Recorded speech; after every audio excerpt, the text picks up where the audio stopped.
little bit to finish. Okay. All right. Well, we'll be definitely watching out for that. And hello, our dear friends out there in the interwebs.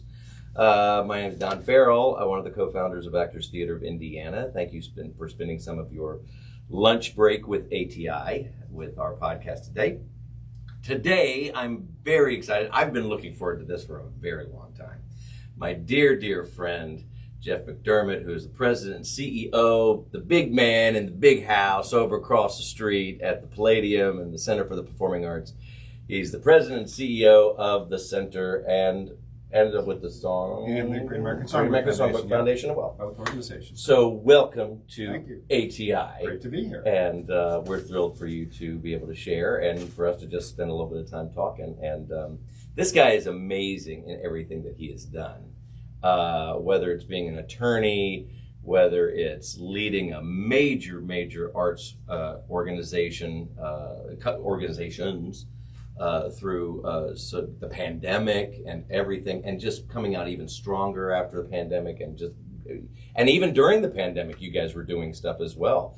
Just constantly, you and your team are amazing, and you're wonderful colleagues, and it's always a true pleasure to come to work at the Center for the Well, this whole Arts. ATI thing doesn't work out for you. I'll put you on our marketing team.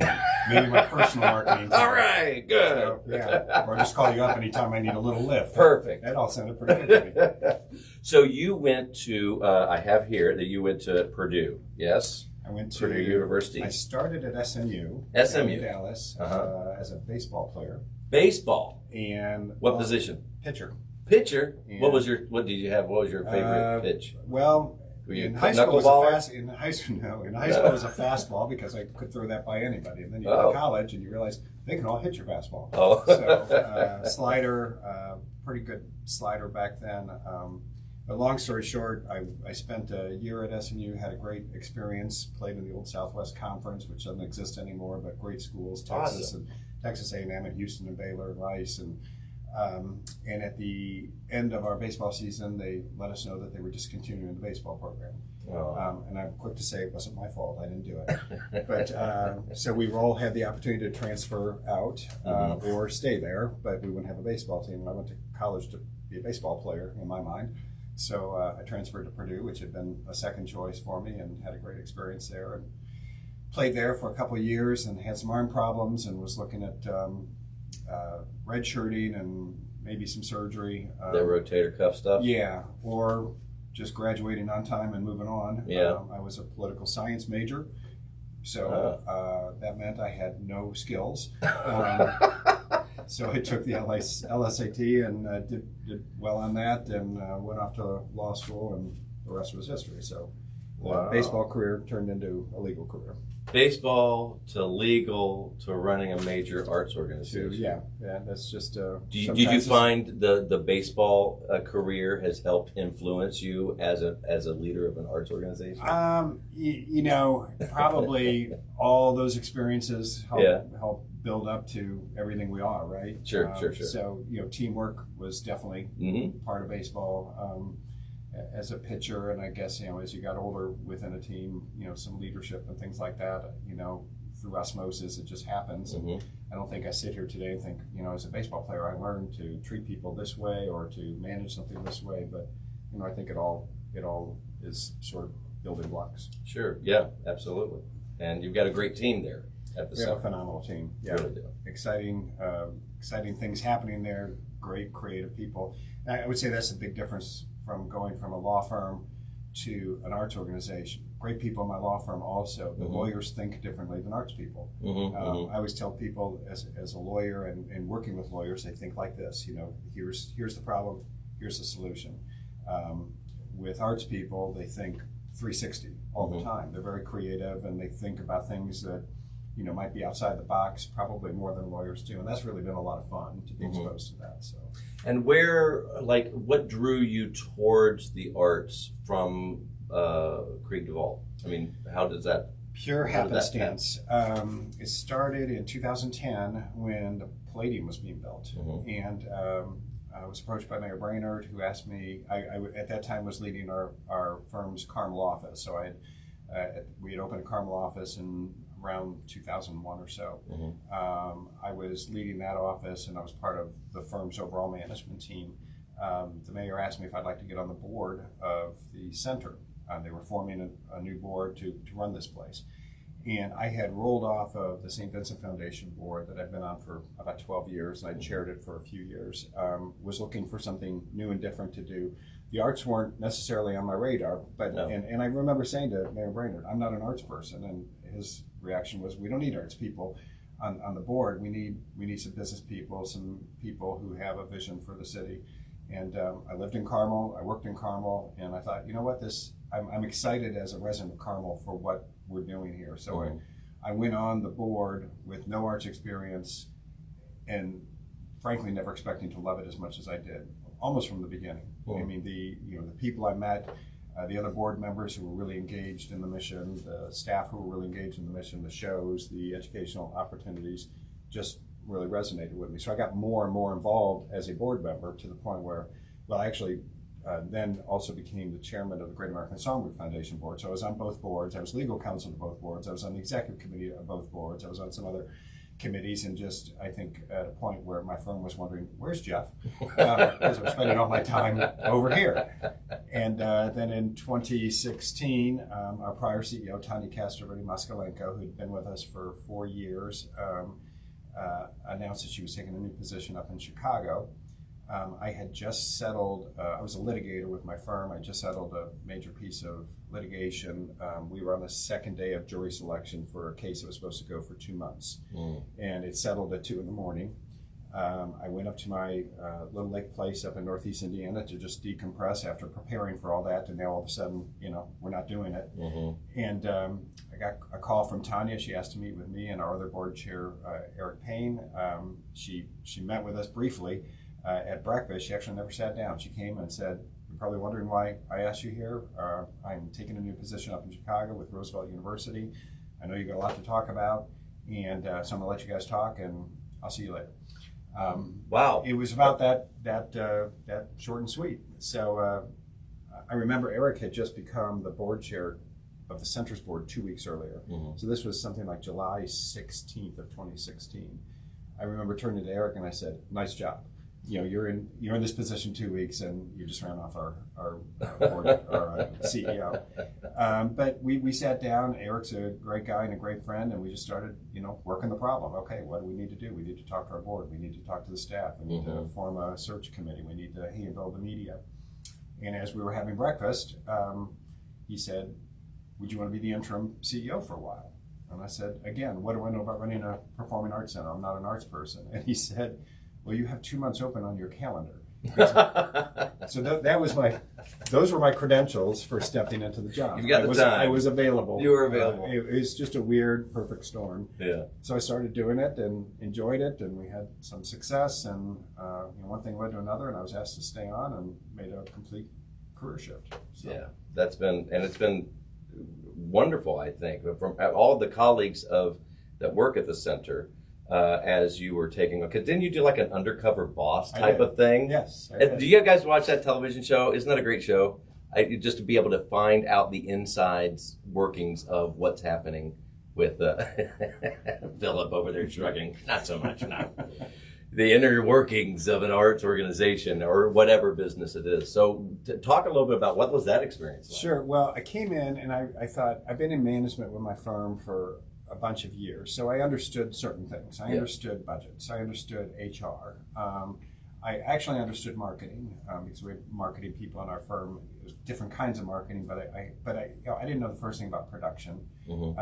I didn't know the first thing about how a box office worked, or what our volunteers do. And so I spent an afternoon in the box office, getting shown how they do everything, how they sort tickets, and how they respond to calls, and how they're the first line. And the first impression that many people have. I spent an evening. It was actually a CSO performance as an usher. I read the usher manual cover to cover. I learned things like you don't point to a seat, you welcome people to their seats, and I put on the white shirt and the dark pants and the tie. I scan tickets. I help people find their seats.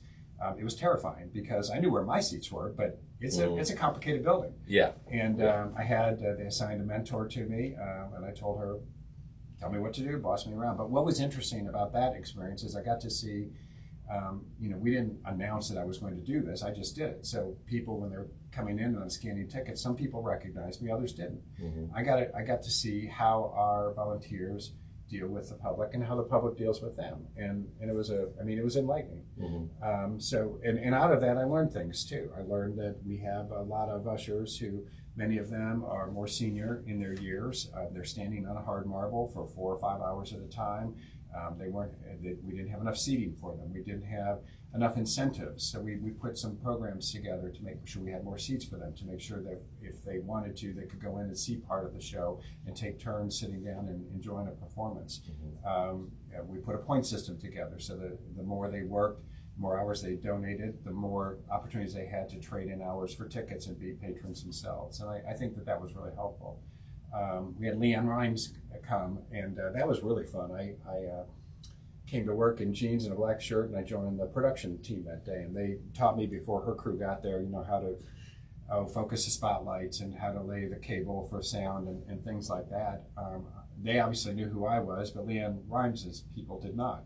And so I got to sit back and watch our team and her team work together, and the language that they speak, upstage, downstage, stage left, stage right, everything that they do that is also professionally done and really coordinated.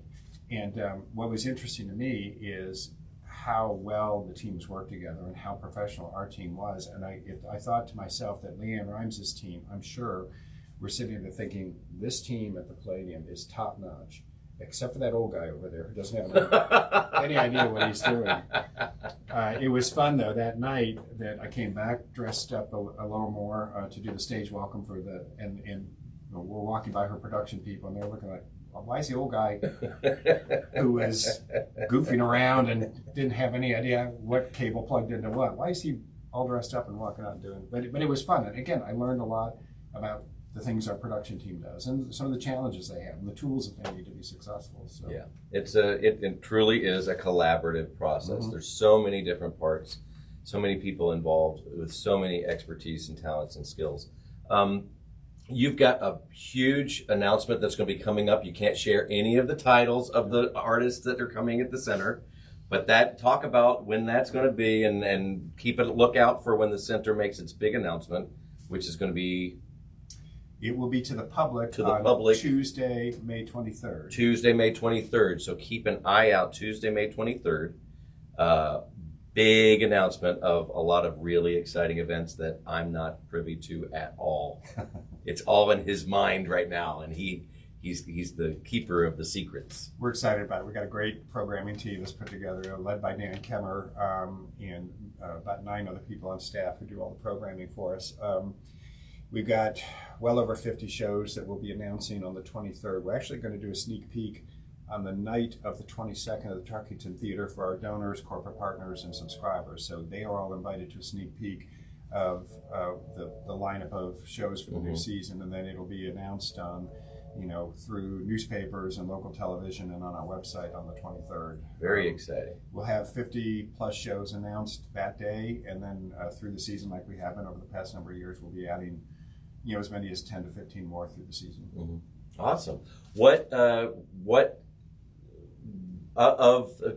your tenure so far been with as president and CEO? You've been there for 7 years now. 7 years. Yeah. So in the 7 years, you've seen a lot of change. Mm-hmm. I mean, change and development and progress is inevitable. So, what were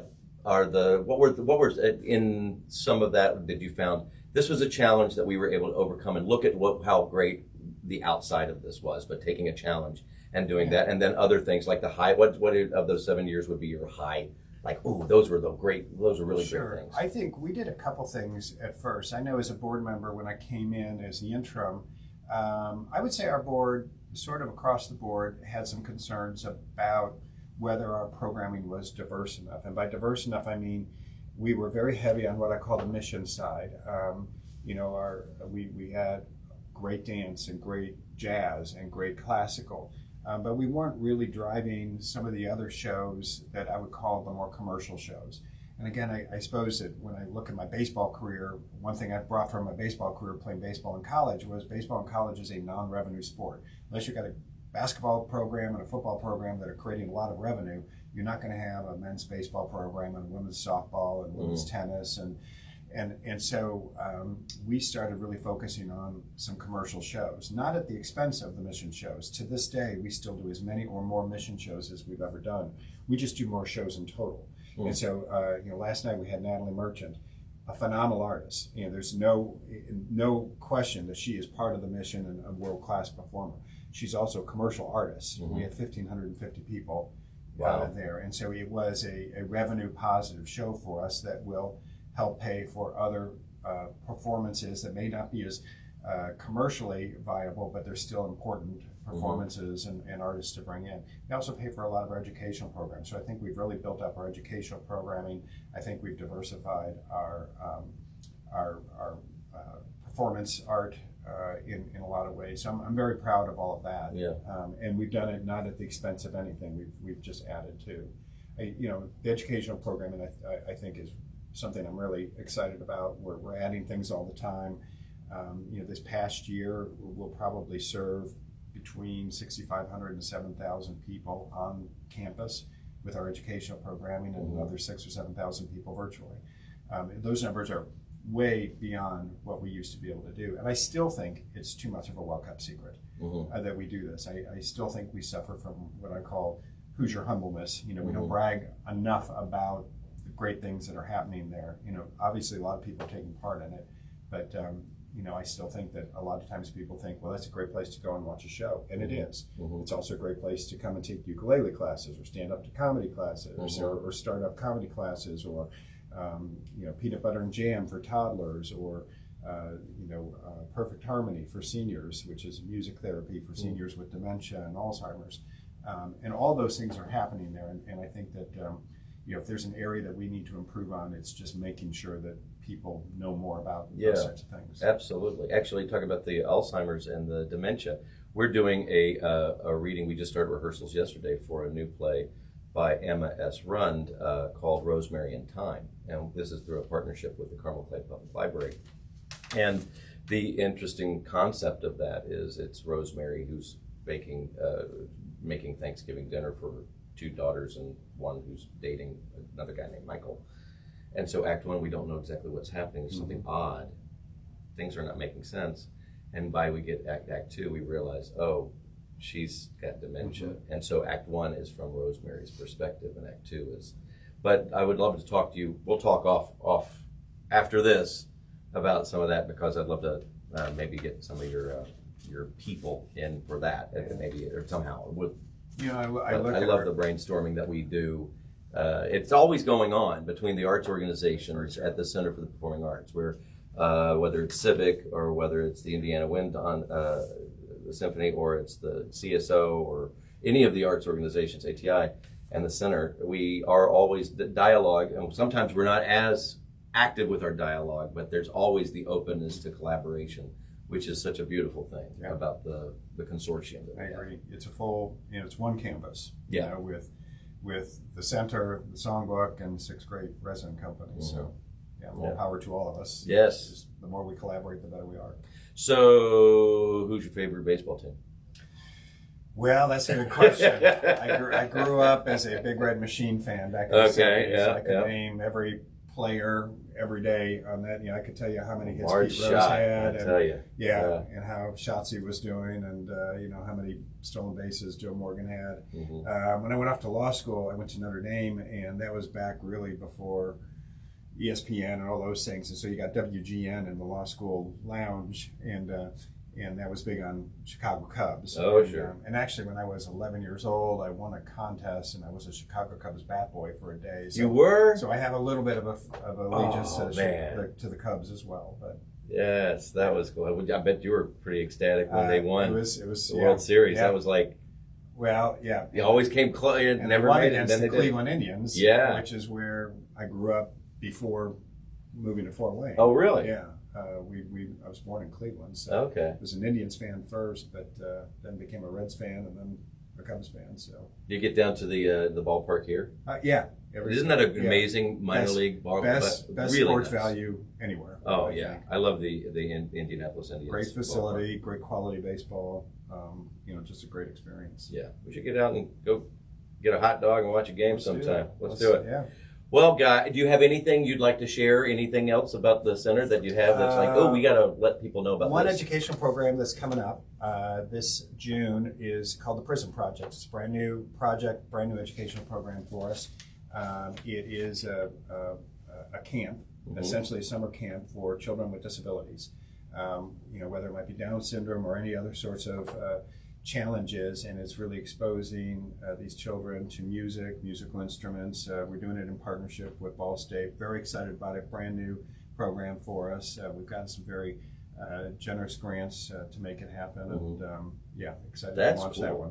Great. Well, we'll keep an eye out for that. And for ATI, we just closed our production, the world premiere of Mr. Confidential on Sunday, this past Sunday. And we have a reading that's coming up at the Carmel Clay Public Library at 2 o'clock. You go to Eventbrite and register. It's a free event for anybody who wants to watch the reading. And then there's a moderated Q&A, and you get to meet the artists and the playwright. And you can be there to kind of help shape with your feedback of what you experienced. And that's kind of like what happened with Mr. Confidential. And then after Rosemary and Thyme at the library, we're back on campus at the Center for the Performing Arts for $1 Million Quartet, and tickets are selling. They're selling fast, so you want to get them. Do you have yours?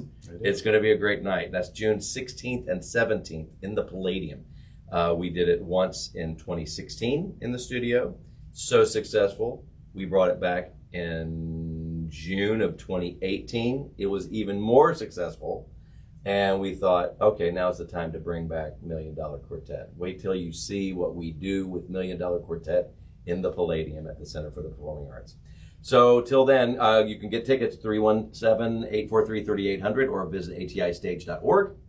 And until then, next week, we'll see you for another episode of Lunch Break with ATI. Thanks so much for joining us and spending your time. Thanks for having me. You guys take care. We'll see you at the theater.